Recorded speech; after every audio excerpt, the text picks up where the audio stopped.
Oh, hello. Breaking news. She's just resigned. Are you serious? Louise Haigh has just resigned. She's obviously started listening to Morning Glory, and she's 10 minutes in, and she's gone, I can't take this. So Louise Haigh. So another one bites the dust. Yes. What a shambles this government has become. Well, it's the first cabinet. Oh, my God. It's the first cabinet resignation. I mean, it's early doors for that, isn't it? I can't remember the last time a government minister resigned at 6:15 in the morning. Well, I mean, you know, they've obviously... Bye-bye, Louise. You know, thanks for giving all of our money away to the train drivers. Thanks for giving the train drivers the ability to work 4 days a week for £80,000 a year. And thanks very much indeed for encouraging other people who work in the train business and the bus business to say that they're going to go on strike in the new year unless they get even better conditions and even more money. But this, you know... Deary me. Deary me. Sorry. What's extraordinary about this is, I mean, she's got Keir Starmer out of a jam. Yeah. Because Keir Starmer couldn't sack her because he made the judgment to so give this her will the job in be, the first place. presumably So this goes straight to Keir Starmer. This will be now. the hand of Morgan McSweeney, presumably, going, you got to go, darling. Sorry. Otherwise, but otherwise the water is lapping around the knees of Keir Starmer. It's coming up from the ankles, and it's going to get up to the waist pretty soon. Yeah, and everybody's going to be asking now. I mean, he's going to try and deflect it. There's a big debate in the House of Commons later on assisted dying. We'll come to that, but the question is going to be asked. I can't believe this. The question is going to be asked to Keir Starmer is, why did you appoint her in the first place? Yeah. I mean, what she resigned for? If she was good enough to get the job in 2020 when she was appointed, and then of course be appointed to the cabinet back in July. If she's good enough to get the job, and then how is she now good enough to resign? She's a criminal, right? Isn't she? Yeah, and why wasn't it declared? Yeah, she is a criminal. Yeah, yes. she is a criminal. Now she's gone from the government. She's going to the back benches. Any other criminals want to come up? Here's your chance, right? Other members of the Labour cabinet, if you're listening to the show this morning, as I know you will be because you can't stay away, Pat McFadden. I feel like doing on one of those Norwegian, commentator rants, Pat McFadden, Rachel Thieves, all of the other people if you've got anything in your closet, we will find out about it and you will have to resign. So you might as well come clean and do it now to save face, because if not, it'll be even more embarrassing for Sir Keir Starmer. This, of course, is Morning Glory. Let's have just a reminder of what Keir Starmer said before he got into power. We must change ourselves. We need to clean up politics. I will restore standards in public life. Standards in public life he's going to restore. So then he appointed a woman who's a convicted fraudster to be the transport secretary. Sorry. Let's get a voice note from Matt. It's too funny. Morning, Mike. Matt from Doncaster. We've made it to Friday, mate. Another day in the Labour Party. First of all, lies, then mugging old age pensioners, then taking everything from us, taking taxes. Now fraud. What crime are they going to commit next? Unbelievable. Have a great weekend, mate. Yeah, thank you very much, Matt. Well, we did say we were going to talk about assisted dying this morning. We're also going to talk about assisted lying, which is, of course, the speciality of this Labour government. What a complete bunch of fraudsters and no marks we've got. Sorry. We've got a resignation already. A government minister. This one from Andy in Notts, who says, well done, Michael. An excellent job getting rid of the Transport Secretary in 17 minutes. And it goes, do you think we can get rid of Lammy by 7 a.m? We can try. Yeah, Benjamin Netanyahu, definitely get him. Great one from Alan as well in Middlesbrough. He says, morning, Mike. On our way to Prague via Leeds Airport, I've just realised my phone's been stolen while I'm in the car. I'm calling the police so I can get replacement from the boss. This is the trouble. Theo Usherwood's here with me. He's far more serious than I am, and he's far more intelligent than I am, and much more plugged into Westminster than I am. He's got the letter that Louise Haigh has written. Tell us what she says. So, she said that she's proud that we've also taken the first steps putting buses back in the hands. It's a typical letter. Buses? Buses, yes. Right. Buses back in the hands of passengers and local people. Has she been sort of getting on buses and not paying the fare? Then she's going to work which will be completed by the buses bill. Excellent. When it's held last month. This is nothing, no mention of the phone here.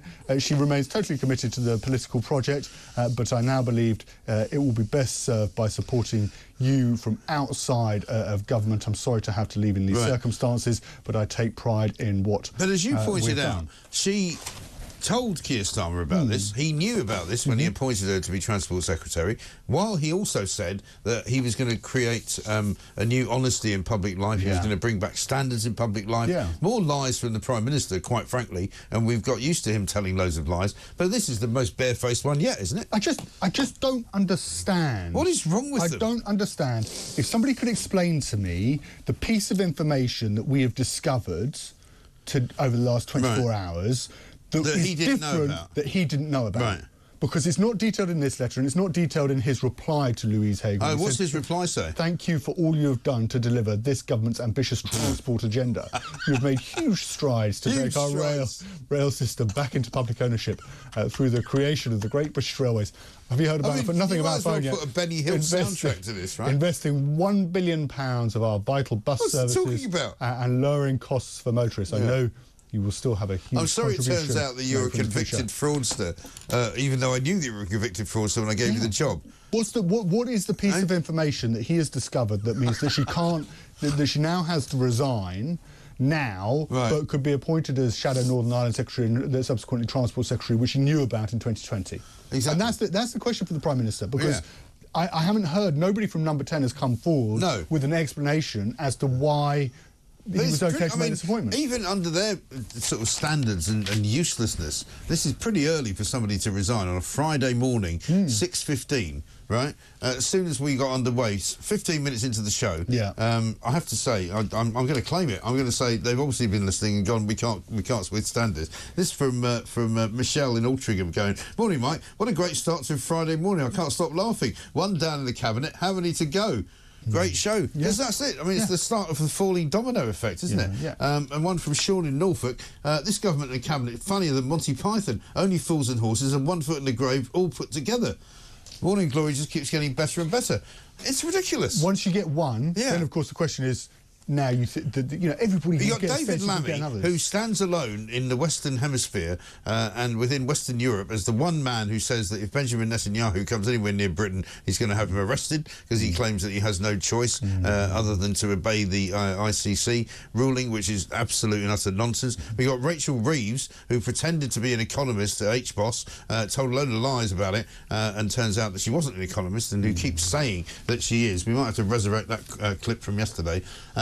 You've got, who else have we got that's deep in the mire of nonsense? I mean, it's just. You can go back to Freebie Gate in the summer and all of the spectacles and suits and all of this for Keir Starmer. We've had Sue Gray. You know, her son. Well, her son was working for Louise Haigh, wasn't he? Yeah. You know, he's one of her special advisors. Yeah, and of course he took £10,000 of donations from Lord Ali. Yeah.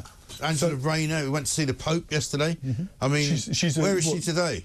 Well, I don't. He's off to see Vladimir Putin. I mean, I don't know. You know, the president of Japan.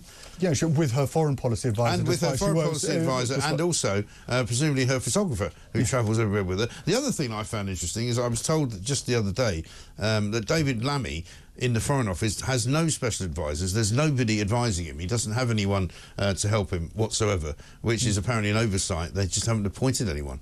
So yeah, he needs. If you look to that. What happened yesterday? There was a reason, because of course a week ago Yvette Cooper, the Home Secretary, dodged the question about Benjamin Netanyahu and whether he would actually be arrested if he came to this country, saying that actually this was not something, you know, there were processes to go through, and there was a very good reason for that, Mike.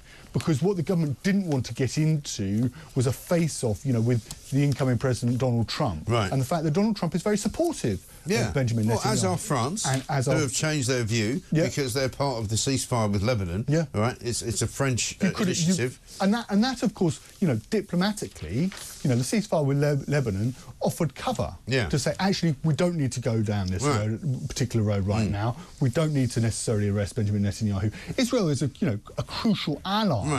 But also the charges are a crock of absolute nonsense. The ICC is absolutely nonsense. The ICC is completely biased, right? The man Khan, who is the chief prosecutor, is embroiled in all sorts of sexual innuendos and sexual accusations. So you think he's maybe, you know, possibly trying to deflect from that by bringing these charges against Israel. But they're not actual charges. They're saying we think they might have committed a war crime. They're not actually saying they have committed a war crime. So the whole thing is a load of rubbish. Yeah, it's nonsense.